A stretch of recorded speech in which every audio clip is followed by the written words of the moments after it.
After their parting, the traces of that magic moment stayed with them for a long time. In the letters that followed their meeting, Goethe called her Allerliebst, dearest of all. Yet this did not make him forget what was at stake, and in the very next letter he informed her that he was beginning to write his memoirs, Poetry and Truth, and that he needed her help. His mother was no longer among the living, and nobody else was capable of summoning up his youth. Bettina had spent much time in her presence. Let her write up what the old lady had told her and send it to him. Didn't he know that Bettina herself hoped to publish a book of recollections dealing with Goethe's childhood? That she was actually negotiating with a publisher? Of course he knew about it. I would bet that he asked her for this service not because he needed it, but only to prevent her from publishing anything about him herself. Disarmed by the magic of their last meeting, as well as by the fear that her marriage to Arnim might estrange Goethe from her, she obeyed. He succeeded in rendering her harmless the way a time bomb is rendered harmless. And then in September 1811, she arrived in Weimar. She arrived with her young husband, and she was pregnant. Nothing is so pleasant as meeting a woman we once feared and who, disarmed, is no longer threatening. Yet even though she was pregnant, even though married, even though lacking any possibility of writing a book about him, Bettina did not feel disarmed and had no intention of giving up her battle. Understand me well, not a battle for love, a battle for immortality. It can readily be assumed that Goethe, in view of his situation in life, thought about immortality. But is it possible that Bettina, an unknown young woman, also thought about it, and at such an early age?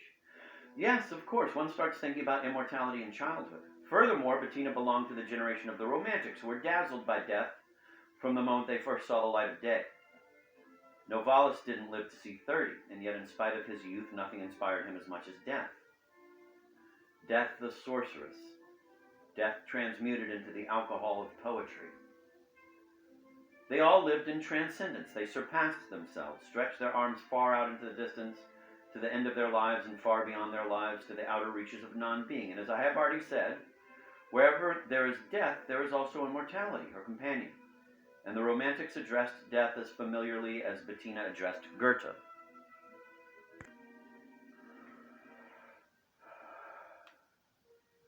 Those years between 1807 and 1811 were the most beautiful time of her life. In 1810, she went to Vienna and called, unannounced, on Beethoven. She suddenly became acquainted with the two most immortal Germans, the handsome poet as well as the ugly composer, and she flirted with both. That double immortality intoxicated her. Goethe was already elderly. In those days, a 60-year-old was considered an old man, exquisitely ripe for death, while Beethoven, even though he was only 40, was actually 5 years closer to death than Goethe. So Bettina stood between them like a gentle angel between two giant black tombstones. It was so beautiful that she did not in the least mind Goethe's almost toothless mouth. On the contrary, the older he got, the more attractive he became, because the closer he was to death, the closer he was to immortality. Only a dead Goethe would be able to grasp her firmly by the hand and lead her to the temple of fame. The closer he was to death, the less willing she was to give him up. That's why, in that fateful September of 1811, though married and pregnant, she played the child with even greater abandon than ever before, talked in a loud voice, sat on the floor, sat on the table, on the edge of the dresser, on the chandelier, climbed trees, walked as if dancing, sang when everyone else was engaged in weighty conversation, made sententious pronouncements when everyone else wanted to sing, and tried as hard as she could to be alone with Goethe. But she managed to accomplish this only once during that entire 2-week period. According to her account, it happened more or less this way. It was evening, and they sat by the window of his room. She started talking about the soul and then about the stars. At that moment, Goethe looked out of the window and pointed out a big star to Bettina. But Bettina was nearsighted and didn't see anything. Goethe handed her a telescope. "We're lucky. That's Jupiter. This autumn it shows up beautifully." Bettina, however, wanted to talk about the stars of lovers, not the stars of astronomers, and so when she put the telescope to her eye, she deliberately failed to see anything and declared that the telescope wasn't strong enough for her. Goethe patiently went off to fetch a telescope with stronger lenses. He forced her to look through it again, and again she insisted that she couldn't see a thing. This gave Goethe an opportunity to discuss Jupiter, Mars, other planets, the sun, and the Milky Way. He talked for a long time, and when he finished, she excused herself and, without any urging of her own free will, went off to bed. A few days later, she declared at the art exhibition that all the pictures on exhibit were impossible, and Christiane knocked her glasses to the floor. Bettina experienced the day of the broken glasses, the 13th of September, as a great defeat. At first, she reacted to it belligerently, announcing all over Weimar that she had been bitten by a crazy sausage, but she soon realized that her indignation would cause her never to see Goethe again, which would change her great love for an immortal into a slight episode destined to be forgotten. That's why she made kind-hearted Arnim write a letter to Goethe in which he attempted to apologize for her, but the letter remained unanswered.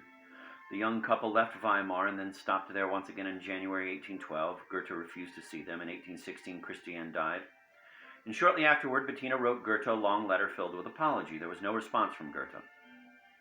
In 1821, in other words 10 years after their last meeting, she again visited Weimar and announced her presence to Goethe, who was receiving guests that night and could not very well prevent her from entering his house. However, he didn't say a single word to her. In December of the same year, she wrote to him once again without receiving any answer.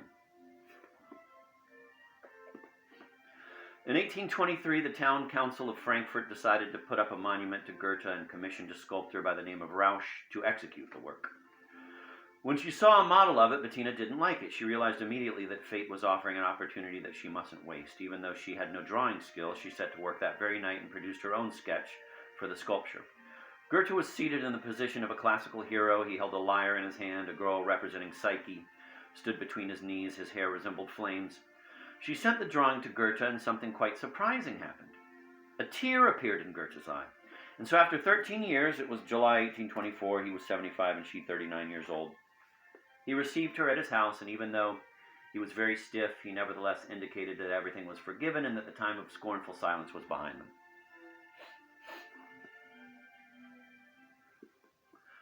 It seems to me that in this phase of the story, the two protagonists arrived at a coolly clear-headed understanding of the situation. Both knew what the other was about, and each knew that the other knew it. By her drawing, Bettina characterized for the first time in an unambiguous way what the game had been all about from the beginning: immortality.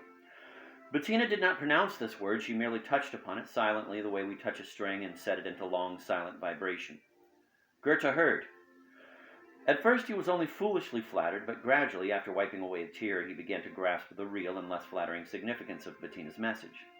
She was letting him know that the old game was continuing, that she had not surrendered, that she was the one to sew the ceremonial shroud in which he would be exhibited to posterity, and that nothing he could do would stop her, least of all his stubborn silence. He reminded himself of something he had known for a long time. Bettina was dangerous, and it was therefore better to keep her under benign surveillance.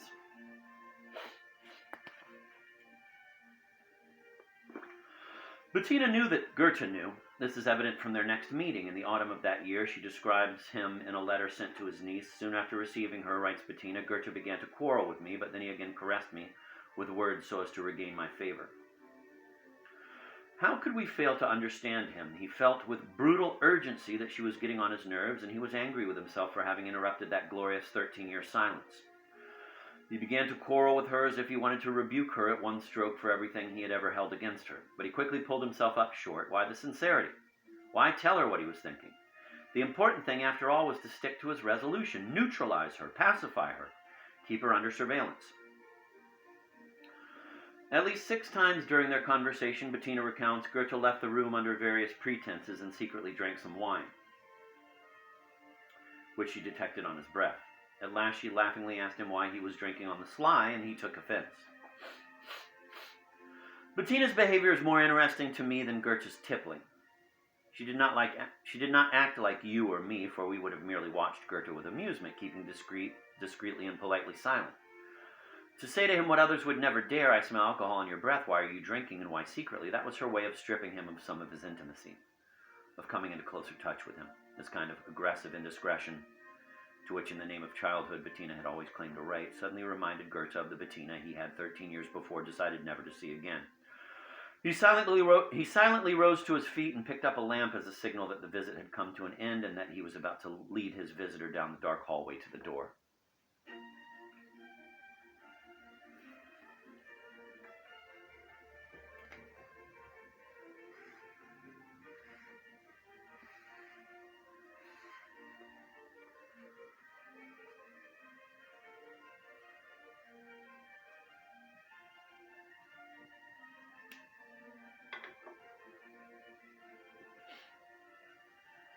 At that moment, continues Bettina in her letter, in order to prevent him from leaving the room, she knelt down on the threshold and said, I want to see whether I am able to stop you and whether you are a spirit of good or a spirit of evil, like Faust's rat. I kiss and bless this threshold, which is crossed every day by the greatest of spirits and my greatest friend. And what did Goethe do? I again quote Bettina word for word. He supposedly said, I will not tread on you nor on your love in order to pass. I will not tread on you nor on your love in order to pass. Your love is too dear to me. As far as your spirit is concerned, I will slip by it. And he indeed carefully bypassed her kneeling body. Because you are too wily, and it's better to stay on good terms with you. The sentence that Bettina put in his mouth sums up, it seems to me, everything that Goethe had been silently saying to her in the course of their meeting. I know, Bettina, that your drawing of the monument was a brilliant ruse. In my wretched senility, I allowed myself to be moved by the sight of my hair turned to flames. Alas, my pitiful thinning hair! But I soon understood that what you wanted to show me was not a drawing, but a pistol that you are holding, aiming far into my immortality. No, I didn't know how to disarm you. That's why I don't want war. I want peace. But no more than peace. I will pass by you carefully, and I won't touch you. I won't embrace or kiss you. First, I have no desire for it, and second, I know that anything I may do will be turned by you into ammunition. I won't embrace or kiss you. First, I have no desire for it, and second, I know that anything I may do will be turned by you into ammunition for your pistol.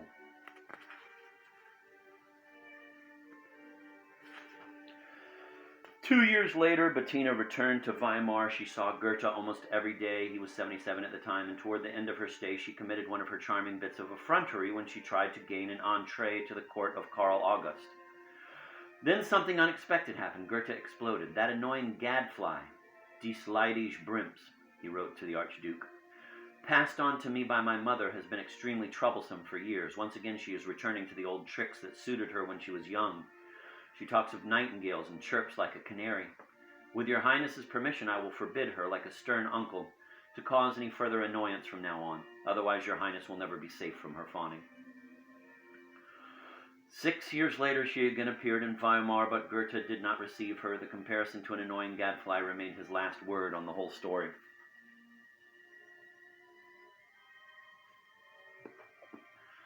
Strange, at the time he received the sketch for the monument, he resolved to keep peace with her.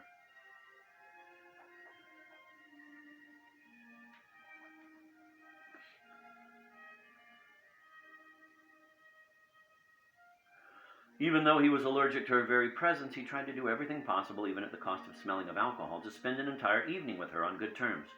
Why was he now willing to let all that exertion go up in smoke? He had been so careful not to depart for immortality with a rumpled shirt, so why did he suddenly write that terrible sentence about the annoying gadfly, for which people will still reproach him 100 or 300 years from now, when Faust or the sorrows of young Werther will have been forgotten?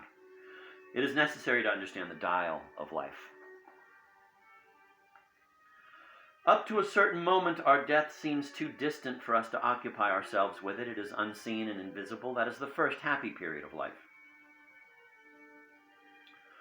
But then we suddenly begin to see our death ahead of us, and we can no longer keep ourselves from thinking about it. It is with us, and because immortality sticks to death as tightly as laurel to hardy, we can say that our immortality is with us too, and the moment we know it is with us, we feverishly begin to look after it. We have a formal suit made for it, we buy a new tie for it, worried that others might select the clothes and tie and select badly. This is the moment when Goethe decides to write his memoirs, his famous Poetry and Truth, when he summons the devoted Eckermann. Strange coincidence of dates, that same year, 1823, Bettina sent him her sketch for the monument, and lets him write Conversations with Goethe, that beautiful portrait produced under the benevolent control of the one portrayed. This second period of life, when a person cannot tear his eyes away from death, is followed by still another period, the shortest and most mysterious, about which little is known and little is said. Strength is ebbing, and a person is seized by disarming fatigue. A silent bridge leading from the shore of life to the shore of death.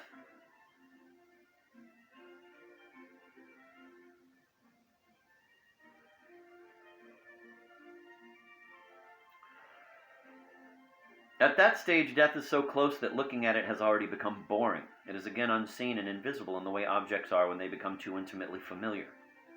A weary man looks out of the window, sees the tops of trees, and silently recites their names: chestnut, poplar, maple. And those names are as beautiful as being itself. The poplar is tall and looks like an athlete raising his arm to the sky. Or it looks like a flame that has soared into the air and petrified. Poplar, oh poplar. Immortality is a ridiculous illusion, an empty word, a butterfly net chasing the wind. If we compare it to the beauty of the poplar that the weary man watches through the window, immortality no longer interests the weary old man at all. And what does a weary old man watching a poplar do when a woman suddenly appears and wants to sit on the table, kneel on the threshold, and deliver sophisticated pronouncements? With a sense of inexpressible joy and a sudden surge of vitality, he calls her an annoying gadfly.